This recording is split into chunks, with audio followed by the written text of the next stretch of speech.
I use ink caps with a diameter of 11 millimeters, and I place a small amount of Vaseline underneath them before setting them onto a wooden holder so they stay securely in place throughout the session. For solid black, I currently use Ganga Black from Dynamic Color, and it is very important to always shake the ink thoroughly before use to ensure the pigments are evenly mixed.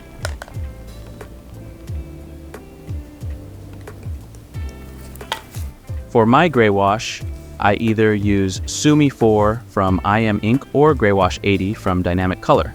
And just like with black ink, it is essential to shake the bottles properly before using them.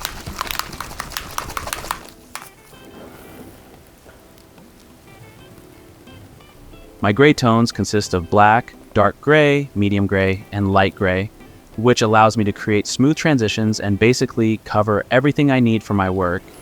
And I complete the mixes by adding mixing solution to achieve the desired consistency.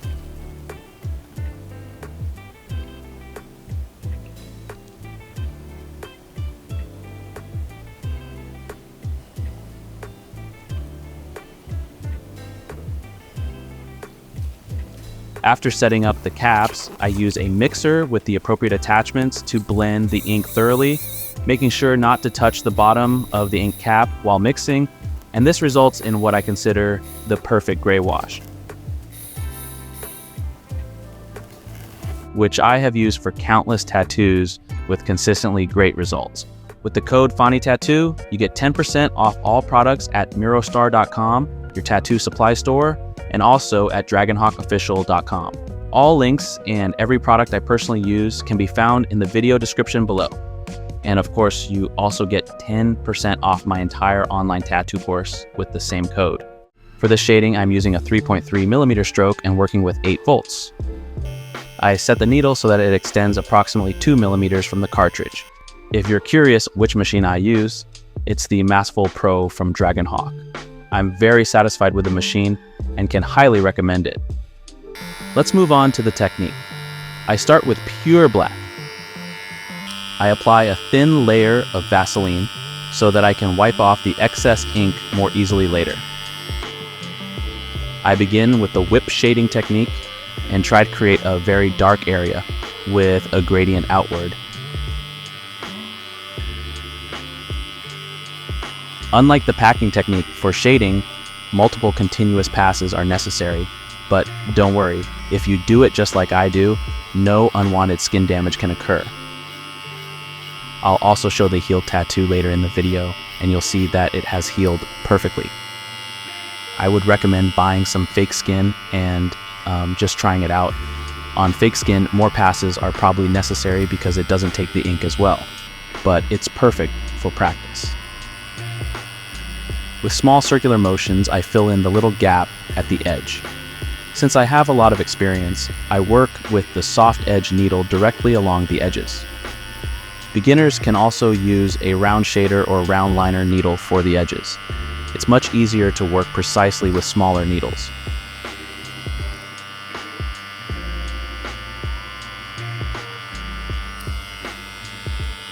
It's important when you work from dark to light to rinse the needle with distilled water in the next step.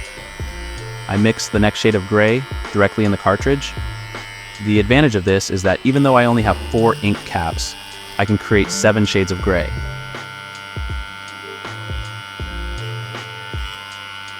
Here, I am using the Pendulum shading technique.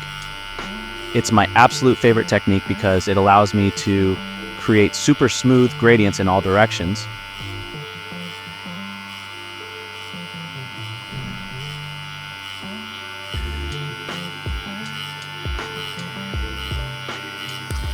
Another pass is necessary here.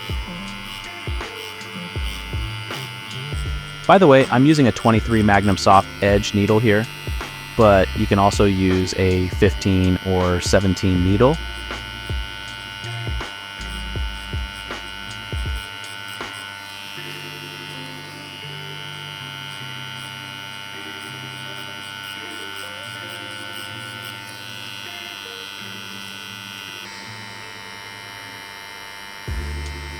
Apply a thin layer of Vaseline again.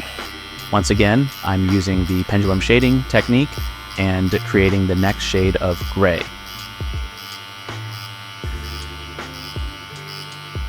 Many people have asked in the comments how much pressure they should apply when pressing the machine onto the skin.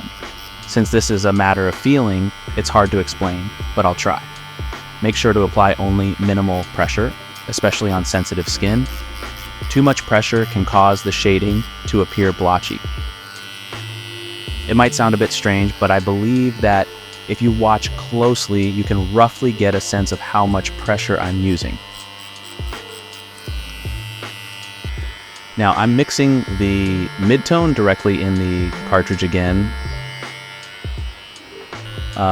since we're now working with very light shades. I'm switching the technique from pendulum to the pull whip shading technique. It's perfect for very light shading.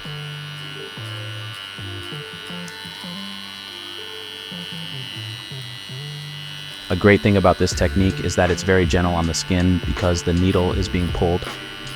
It makes a big difference whether the needle is pulled or pushed. In this case, the needle glides much more smoothly over the skin, making it much easier to create a light shade. Although I need several passes to get the color into the skin, we end up with a perfect shade. Now, I'm using the second lightest gray tone. As always, I apply some Vaseline and stretch the skin. When tattooing, especially when shading, it's crucial to keep the skin taut by pulling it in the opposite direction with your free hand. This ensures an even distribution of pigment and prevents the needle from bouncing or creating uneven shadows. So, you'll notice that the better the skin is stretched, the better it takes the color. Light shading requires time and a lot of passion. I'm working especially carefully here because areas that are too dark cannot be undone.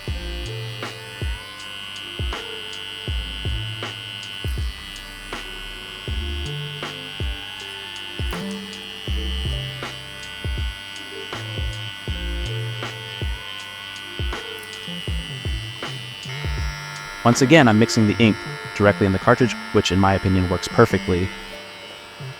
It's also possible to mix even more shades of gray, but I don't think that's necessary. Even though we're already using the second lightest gray, the shading still appears slightly darker than it will once healed. This is because the skin is open and bleeding slightly during the tattooing process, which makes a fresh tattoo appear darker overall. However, since I know exactly which gray tone I'm using, I'm not worried about it. As you know, I always work systematically. The tattoo is meant to look perfect once healed, so I intentionally tattoo a bit darker. At least it looks that way right after it's done. The less we leave to chance, the more precise the final result will be.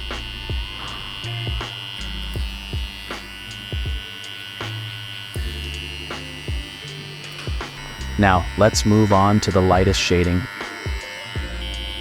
There's no change in technique here, but you can see that the lighter the gray, the more visible the blood becomes. You shouldn't let that distract you though, because different parts of the body vary in sensitivity, and some clients bleed more than others. Normally, the redness of the tattoo fades quickly. Most tattoos look quite different just 20 minutes later. Now you know how to tattoo a long, continuous gradient. This is the tattoo after 2 weeks. If you enjoyed the video, I'd appreciate it if you like it and subscribe to my channel. If you're interested in how I apply the stipple shading technique on real skin, check out this video here.